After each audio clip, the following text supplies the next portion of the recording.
Juillet 1976, Montréal. Dans un monde divisé par la guerre froide, une adolescente de 14 ans s'apprête à entrer dans l'histoire, pas seulement pour gagner ou marquer des points, mais pour faire quelque chose d'inimaginable, forcer le sport mondial à afficher la perfection. Elle s'appelle Nadia Comaneci, et en quelques jours, elle va atteindre un niveau que personne n'avait jamais vu, les 10 parfaits olympiques. La délégation roumaine arrive à Montréal et tout change d'échelle. Une ville ouverte, immense, moderne, vivante. Pour beaucoup d'athlètes, c'est un choc total. Ils découvrent un autre monde. Des rues animées, des magasins, une vie quotidienne totalement différente de celle qu'ils connaissent en Roumanie sous le régime de Nicolae Ceausescu. Tout est nouveau, tout est plus libre. Et au milieu de tout ça, une jeune gymnaste de 14 ans reste silencieuse, focalisée. La compétition commence et très vite, quelque chose devient évident. Elle est différente. Nadia Comaneci enchaîne les performances avec une maîtrise totale. Sol, cheval, poutre, barres asymétriques. À chaque passage, la même impression. Rien ne dépasse, rien ne tremble. Tout est maîtrisé. Et plus ça avance, plus une idée devient réelle. La perfection est peut-être possible.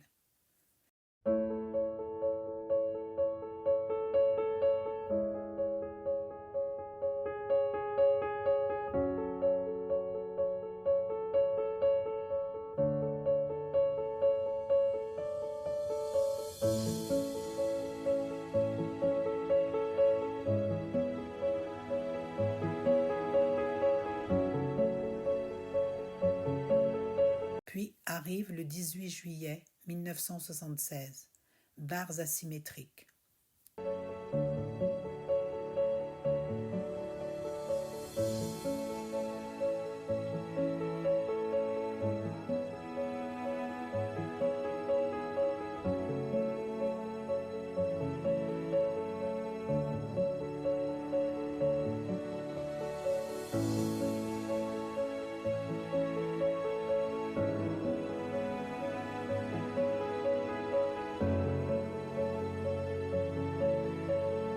Elle passe, le public attend, le score tombe, 10, et c'est du jamais vu.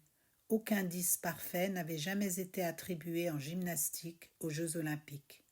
Le tableau d'affichage n'est pas prêt, il n'a pas prévu ce résultat. Comme si le système refusait ce qu'il vient de voir. Le monde entier est sous le choc, la compétition continue et les 10 s'accumulent. Puis vient le retour en Roumanie. À Bucarest, des dizaines de milliers de personnes se massent dès l'aéroport, agglutinées au pied de l'avion, venues accueillir leur idole, leur héroïne, Nadia Comaneci. On la couvre de fleurs, portée par une foule qui voit en elle bien plus qu'une athlète, le symbole de toute une nation. Le régime de Nicolae Ceausescu récupère immédiatement cette image, transforme cette victoire en vitrine politique, en démonstration de puissance. Elle devient un symbole, une fierté nationale. Mais derrière les médailles et les célébrations, il y a une pression immense, un système qui dépasse largement le sport. Montréal 1976, ce n'est pas juste une compétition, c'est le moment où le sport a découvert la perfection, et elle avait 14 ans.